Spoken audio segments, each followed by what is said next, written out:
অনেক অপেক্ষার পর দুই বন্ধুর দেখা হয়ে গেল।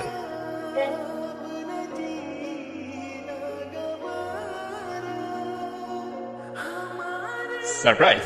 শুধু surprise? I am very very surprise. আমার খুব পছন্দ হয়েছে। কোনো রুম রেডি করা আছে, দ্রুত ফ্রেশ হয়ে ইনপুট। ওকে, আমি আসতেছি। ভালো লাগছে না? একটু চেঞ্জ করো ভাইয়া। এই যে দীপ চলে আসছে। আচ্ছা, ও অনেক ভালো ছবি তোলে, ট্রাস্ট মি। দোস্ত, আমাদের কয়েকটা ছবি তুলে দেন। আর হাত ধরে সারা জীবন এক ছাদের নিচে বন্দী হবার কথা ছিল সেই মানুষটির সামনে যে অন্য কারো হাত ধরে ক্যামেরা বন্দী হতে হবে, হয়তো কখনো কল্পনাতেও ভাবতে পারেনি যারা। ওয়াও, সেই না? আমি বলছিলাম আমার ফ্রেন্ডের হাতে ম্যাজিক আছে। পছন্দ হয়েছে এবার?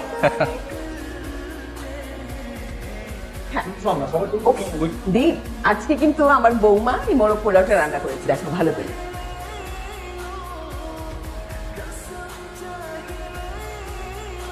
আজকে কি আইটেম? আজকের আইটেম সরিষা তেলের চিকেন বিরিয়ানি। আস্তি কেমন? অসাধারণ।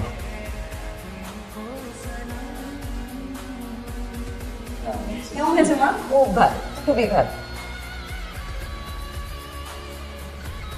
সিগারেটটা এখন ছাড়তে পারো না, তাই না? সিগারেটটা কিন্তু আমাকে ঠিকই ছেড়ে দিতে পেরেছো। কি কথা দিয়েছিল আমাকে, মনে আছে? এরকম একজন গার্লফ্রেন্ডই তো দরকার। খুব ভালোবাসো আমাকে না? অনেক। তাহলে এটাও জেনে রাখো, আমি আগুন জ্বালাতেও পারি, আবার আগুন নিভাতেও পারি। এই সিগারেটটা হচ্ছে তোমার জীবনের লাস্ট সিগারেট। এরপর আর কোনোদিন তুমি সিগারেট খাবে না। মানে এখন তুমি আমাকে প্রমিস করো, তুমি আর কোনোদিন সিগারেট খাবে না। আরে প্রমিস করো। কি প্রমিস? কিন্তু ভালোবাসা হারিয়ে যাওয়ার সাথে সাথে ভালোবাসার মানুষকে তার কথাগুলো হারিয়ে যায়। যখন কেউ কাউকে ভালোবাসে তখন তো সবকিছু দিয়ে ভালোবাসে, মনে হয় ওই মানুষটার জন্য সে সবকিছু করতে পারবে। আর যখন ভালোবাসা শেষ, সব শেষ। সিগারেট দে, আমার সিগারেট। কি তুই জানিস নি? সিগারেট খাওয়া ছেড়ে দিছিস? আমি না দোস্ত, মানে সবকিছু ছেড়ে দিছি, এই সিগারেটটা না ছাড়তে পারতেছি না। কিন্তু আমার মনে হয় তোর এখন সিগারেটটা ছেড়ে দেওয়া উচিত। সিরিয়াসলি।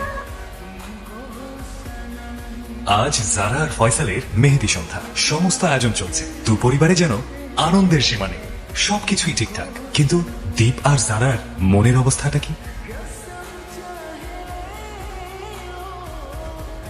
কি কথা বলো না কেন? তুমি এত ইম্পর্টেন্ট ক্লাস করছিলাম, ক্লাসের মাঝখান দিয়ে আমাকে এতবার ফোন করে এখানে নিয়ে আসলে। তো তুমি জানো না 10 মিনিট পর আমার কালচারাল প্রোগ্রাম? আচ্ছা জানি তো। আমি কি পড়েছি? শাড়ি। শাড়ির সাথে চুড়ি না পরলে ভালো দেখায়? তুমি জানো না এর পরিয়ে না দিলে আমি চুরি করি না? জানি। এখন না হয় আমি চুরি করিয়ে দিচ্ছি, কিন্তু এমন একদিন যদি আসে আমি নেই, তুমি আছো, তখন? কে বলেছে তুমি থাকবে না? তুমি সারা জীবন থাকবে এবং আমার সাথেই থাকবে। তোমাকে সারা জীবন চুরি করে দিই। দিব।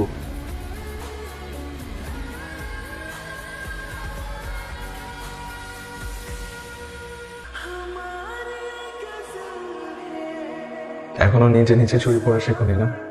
এখন না হয় আমি সৌভাগ্যক্রমে অথবা দুর্ভাগ্যক্রমে এখানে আছি, তাই আগের মতো চুরি পরিয়ে দিতে পারছি, কিন্তু এরপর এরপর তোমাকে কি চুরি পরিয়ে দেবে? তখন তো আর আমি থাকবো না। অবশ্যই তখন হয়তো তোমাকে অন্য কেউ চুরি পরিয়ে দেবে, যেমন গত 2 বছর দিয়েছে। তুমি চলে যাওয়ার পর গত 2 বছরে আমি চুরি করিনি।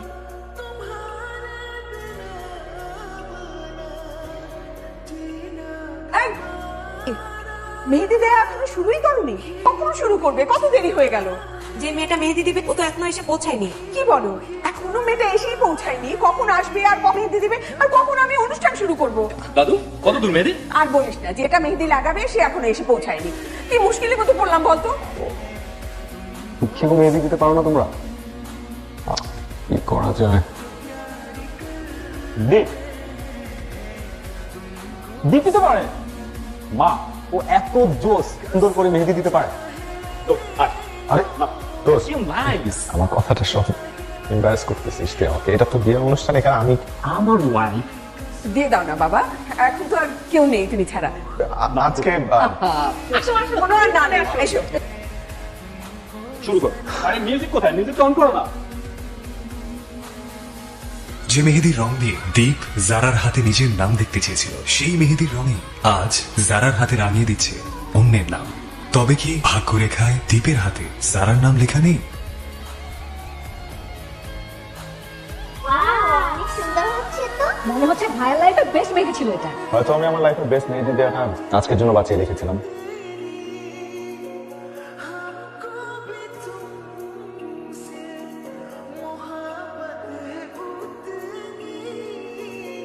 যারা আমার সাথে কিছু কথা আছে।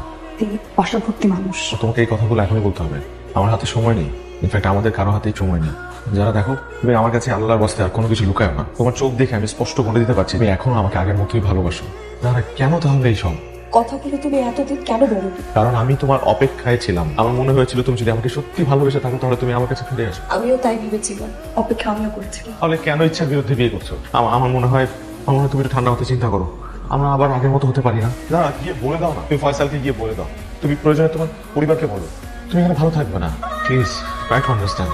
পারবো না, দুটো ফ্যামিলি, আমি এতগুলো মানুষের কষ্ট দিতে পারবো না। দরকার হলে আমি সারা জীবন কষ্ট পাবো, কিন্তু তারপরে আমি যারা লিসেন টু মি, শোনো আমার কথা, শোনো তুমি।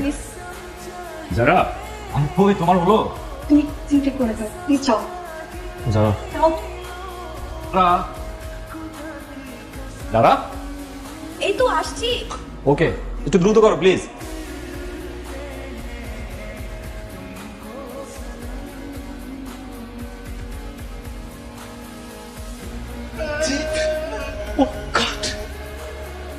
ফয়সালের মাথায় যেন আকাশ ভেঙে পড়লো। এরকম একটা মুহূর্তের জন্য একদমই প্রস্তুত ছিল না ফয়সাল। কি ফয়সালের স্বপ্নগুলো দুঃস্বপ্নে পরিণত হতে যাচ্ছে? জীবনের এমন এক সমীকরণে এসে দাঁড়াতে হবে হয়তো ভাবতেও পারেনি ফয়সাল।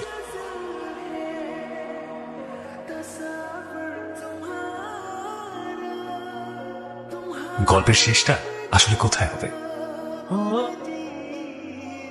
যার হাসিতে মুখরিত হয়ে থাকতো দ্বীপের সকাল দুপুর কিংবা রাত, তাকে নিয়ে আঁকা ছবি আজ পুড়িয়ে ফেলছে দ্বীপ।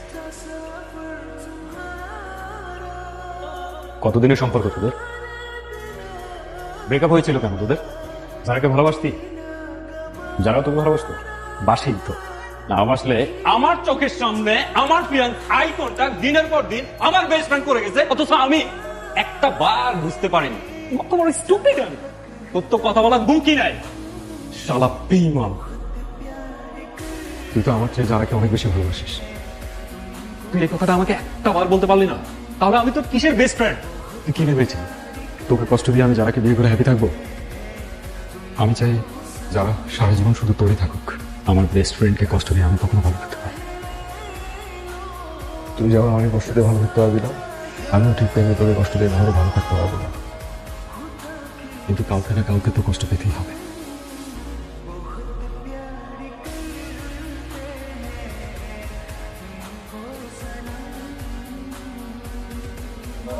দ্বীপ, ফয়সাল ও জারা জীবনের এমন সমীকরণে এসে পৌঁছবে তা আগে কেউই ভাবতে পারেনি। আচ্ছা, দীপ কোথায়? জারার কিছুই করার ছিল না, অনেক দেরি হয়ে গেছে। পরিবার পরিজন আত্মীয় স্বজন সবাইকে কষ্ট দিয়ে জারা দ্বীপের কাছে ফিরে যেতে পারেনি।